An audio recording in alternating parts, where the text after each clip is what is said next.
Gidagsa sa mga may kandidato sa barangay and sangguniang kabataan election sa Zamboanga City ang COMELEC. Atol sa ulayng adlaw sa filing of Statement of Contributions and Expenditures. Ano ang dugang detalye?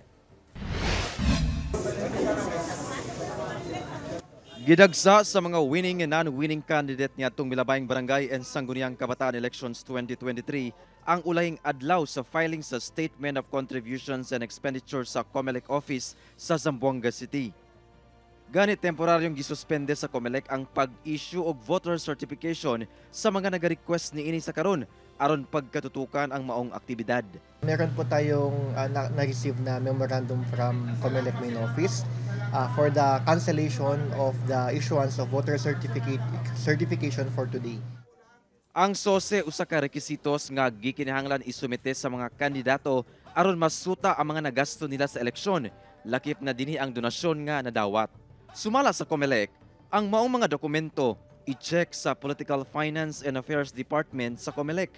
Kung ugaling mosobra kuno sa limit sa nakatakdang gastos sa eleksyon, posibleng ma-disqualify nga mogunit og public office ang usa ka kandidato.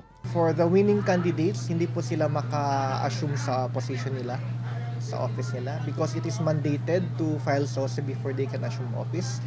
For those non-winning candidates, first offense is administrative fine ranging from 1,000 to 50,000 pesos depending on the position they ran for.